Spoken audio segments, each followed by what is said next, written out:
La Segunda Guerra Mundial está llena de alianzas imposibles y enemigos irreconciliables, pero hubo un día, uno solo, en el que la lógica del conflicto se quebró por completo. Un día en el que soldados estadounidenses y soldados alemanes pelearon del mismo lado, compartiendo trincheras improvisadas, cubriéndose el fuego y enfrentando a un enemigo común.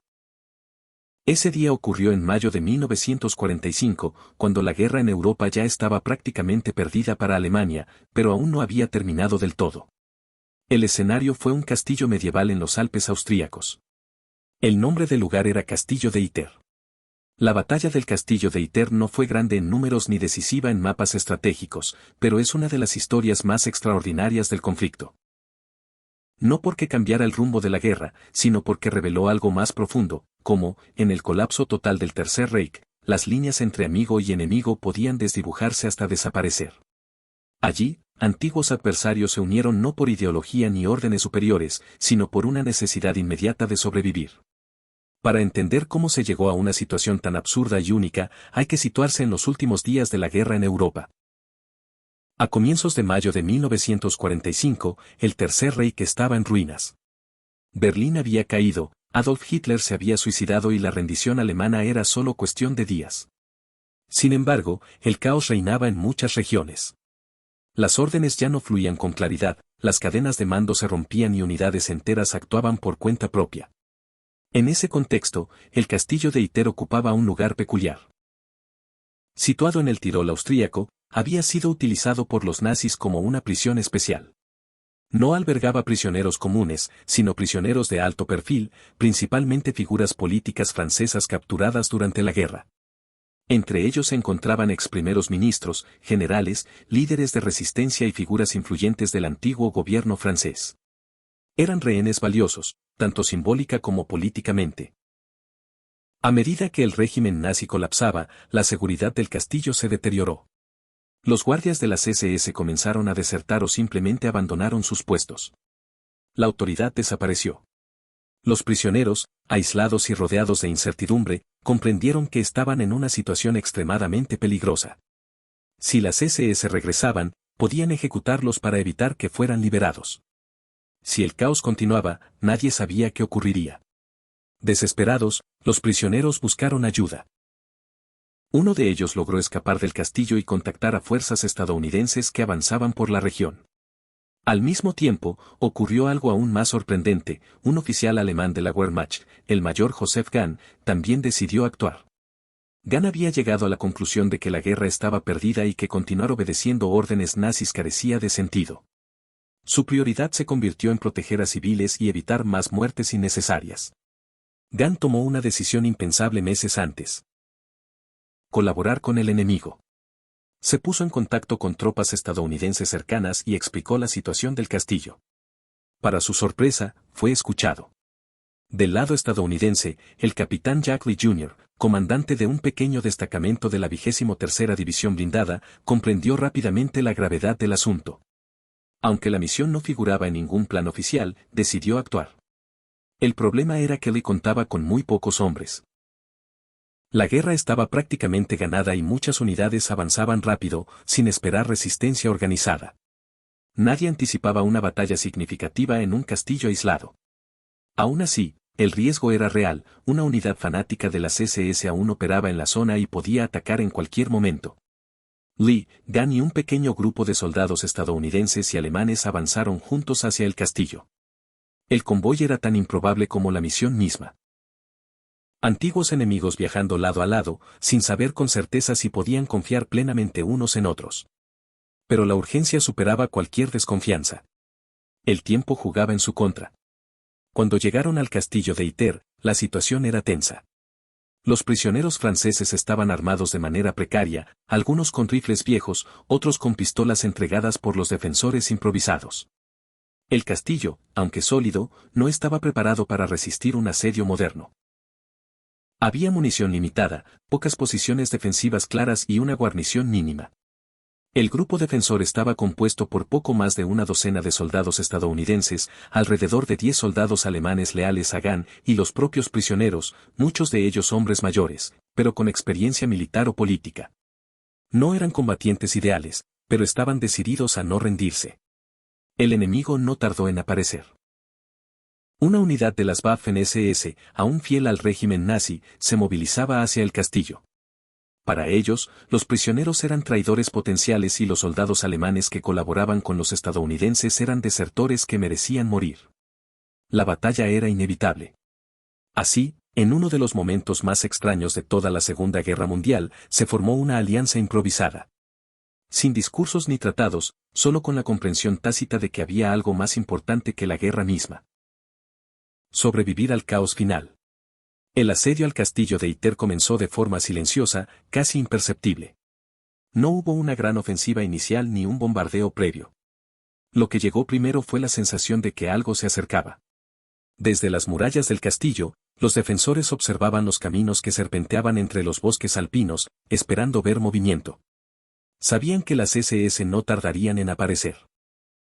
En esos últimos días de la guerra, las unidades más fanáticas se movían sin órdenes claras, guiadas únicamente por la ideología y el resentimiento. El capitán Jackley entendió rápidamente que el castillo no podía resistir un asalto prolongado. Las defensas eran limitadas y la munición escasa. Aún así, decidió convertir cada rincón del lugar en una posición defensiva improvisada. Sus hombres colocaron ametralladoras en ventanas estrechas, bloquearon accesos con muebles y aprovecharon los muros de piedra para cubrir los ángulos más vulnerables. No era una fortaleza moderna, pero ofrecía cierta ventaja frente a un ataque frontal. Los soldados alemanes que acompañaban a Joseph Gang se movían con una mezcla de determinación y resignación. Sabían que, si eran capturados por las SS, no recibirían ningún trato como prisioneros de guerra. Para ellos, la batalla no era solo una cuestión de honor o supervivencia, sino una ruptura definitiva con el régimen al que habían servido durante años. En ese castillo, estaban cruzando una línea sin retorno. Los prisioneros franceses, por su parte, vivían una experiencia surrealista. Algunos habían pasado años cautivos, aislados del frente real de la guerra. Ahora se encontraban armados, defendiendo un castillo junto a estadounidenses y soldados alemanes que, hasta hace poco, habían sido sus carceleros. Varios de ellos eran veteranos de la Primera Guerra Mundial o antiguos oficiales, y aunque la edad pesaba, el instinto militar seguía presente. El primer contacto con las SS fue breve pero violento. Un pequeño grupo enemigo probó las defensas del castillo, disparando desde la distancia para evaluar la respuesta. Los defensores respondieron con fuego preciso. El mensaje quedó claro, el castillo no estaba desprotegido. Aún así, nadie se engañaba. Ese primer choque no era más que un tanteo. Con el paso de las horas, el cerco comenzó a cerrarse. Más combatientes de las Waffen-SS se concentraron en los alrededores. A diferencia de otras unidades alemanas que ya se rendían en masa, estas fuerzas seguían luchando como si la guerra pudiera revertirse. Para ellos, aquel castillo representaba una oportunidad de imponer su ley en medio del colapso general. La presión aumentó rápidamente. Las SS intentaron acercarse por varios flancos, aprovechando la cobertura del bosque. Los defensores respondían como podían, coordinándose a gritos y señales improvisadas. En ese caos, la cooperación entre estadounidenses y alemanes se volvió completamente natural. Ya no había uniformes enemigos, solo hombres cubriéndose mutuamente. Uno de los momentos más tensos ocurrió cuando un tanque ligero alemán, capturado y operado por las fuerzas defensoras, quedó inutilizado. El vehículo había sido una pieza clave para disuadir un asalto directo, pero al quedar fuera de combate, la vulnerabilidad del castillo se hizo evidente. Las SS intensificaron el fuego, conscientes de que la resistencia estaba llegando a su límite. Durante el combate, Joseph Gango se movía constantemente entre posiciones, coordinando a sus hombres y apoyando a los estadounidenses. Su liderazgo fue decisivo para mantener la cohesión del grupo. No actuaba como un subordinado, ni como un aliado formal, sino como un comandante más, respetado por todos los presentes. En ese contexto, la nacionalidad dejó de importar. El intercambio de disparos se volvió cada vez más cercano. Las SS lograron aproximarse a las murallas y comenzaron a disparar directamente contra las ventanas. Fragmentos de piedra volaban por el aire. Los defensores se veían obligados a cambiar de posición constantemente para evitar ser alcanzados. La munición empezaba a escasear, y cada disparo debía ser calculado. En medio de la batalla, uno de los prisioneros franceses decidió actuar de forma temeraria. A pesar del peligro, salió del castillo para intentar contactar refuerzos estadounidenses. Fue una carrera desesperada, bajo fuego enemigo, pero logró su objetivo. Esa acción, aparentemente suicida, sería clave para el desenlace del enfrentamiento. Mientras tanto, dentro del castillo, la situación se volvía crítica. Algunos defensores resultaron heridos, y la atención médica era mínima. No había posibilidad de evacuación. Cada hombre sabía que, si las SS lograban entrar, no habría piedad. Esa certeza generó una determinación feroz. No podían retroceder, no podían rendirse. El combate se prolongó durante horas que parecieron eternas. La tensión era constante. Cada ruido en el bosque podía anunciar un nuevo ataque. La alianza improvisada se mantenía unida por la urgencia del momento. En ese castillo, en los últimos días de la guerra en Europa, se estaba librando una batalla que nadie había planeado y que nadie olvidaría. Cuando la defensa del castillo de Ite parecía estar llegando a su límite, el agotamiento era evidente en todos los rostros. La munición escaseaba, los heridos se acumulaban y cada nueva ráfaga de disparos de las Waffen-SS hacía temer que el asalto final fuera inminente. Para los defensores, el tiempo se había convertido en el enemigo más peligroso. Si los refuerzos no llegaban pronto, la caída del castillo sería solo cuestión de horas. Las SS intensificaron la presión. Convencidas de que la resistencia estaba a punto de quebrarse, comenzaron a acercarse de forma más agresiva, disparando desde posiciones cada vez más próximas. El combate ya no era una escaramuza, sino un asedio real. Los muros de piedra, que durante siglos habían protegido al castillo de ejércitos medievales, ahora absorbían impactos de armas automáticas modernas. Cada golpe hacía vibrar la estructura y aumentaba la sensación de encierro. Fue en ese contexto crítico cuando ocurrió uno de los momentos más significativos de toda la batalla. El mayor Joseph Gahn, consciente de que los prisioneros franceses eran el objetivo principal de las SS, se expuso deliberadamente para proteger a uno de ellos que intentaba moverse entre posiciones. Un disparo enemigo lo alcanzó. Gahn cayó mortalmente herido dentro del castillo que había jurado defender. Su muerte no fue solo una pérdida táctica, sino un golpe emocional profundo para todos los defensores. Gahn murió como había luchado ese día, no como un oficial del Tercer Reich, sino como un hombre que había decidido, en el colapso final, ponerse del lado de la vida y no de la ideología. Para los soldados estadounidenses presentes, su sacrificio dejó una impresión imborrable.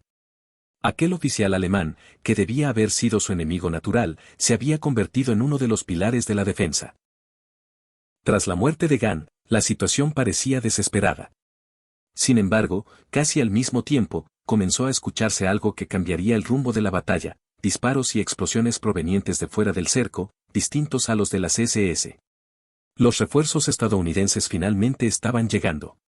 La arriesgada carrera del prisionero francés había dado resultado. Una unidad estadounidense, alertada de la situación, avanzó rápidamente hacia el castillo. Las SS, sorprendidas por la llegada inesperada de tropas enemigas cuando creían tener la victoria asegurada, comenzaron a desorganizarse. Lo que hasta ese momento había sido un asedio confiado se transformó en una retirada caótica. En cuestión de minutos, el equilibrio de fuerzas cambió por completo. El combate terminó de forma abrupta. Las Waffen-SS, sin apoyo suficiente y ante la llegada de fuerzas frescas, se dispersaron o se rindieron. El castillo de Iter, que había estado al borde de caer, quedó finalmente asegurado. Los prisioneros franceses fueron liberados con vida. La alianza improvisada había sobrevivido. Cuando el polvo se asentó, el carácter extraordinario de lo ocurrido se hizo evidente. Soldados estadounidenses y soldados alemanes habían luchado juntos, no como aliados formales, sino como hombres atrapados en una situación límite. No hubo celebraciones grandilocuentes. La sensación dominante fue de agotamiento y asombro.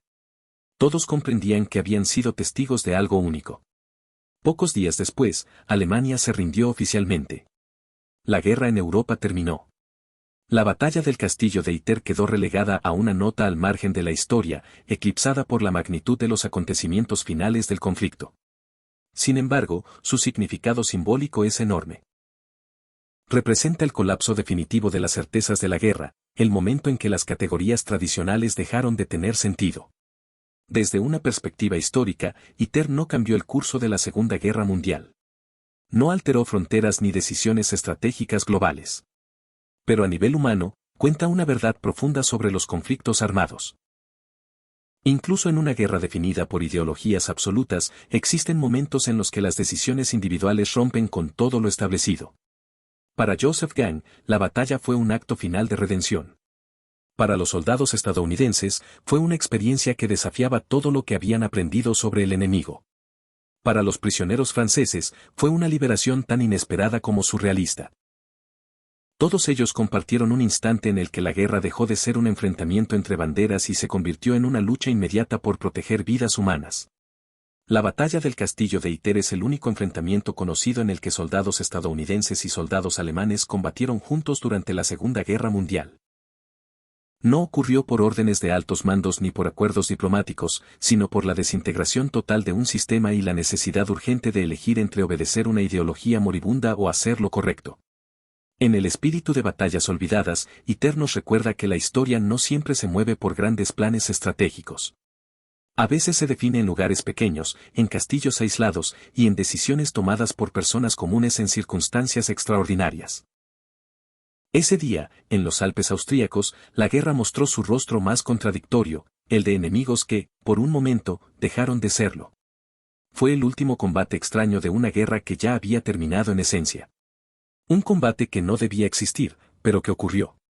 Y precisamente por eso, la batalla del castillo de Iter sigue siendo uno de los episodios más singulares, humanos y perturbadores de toda la Segunda Guerra Mundial.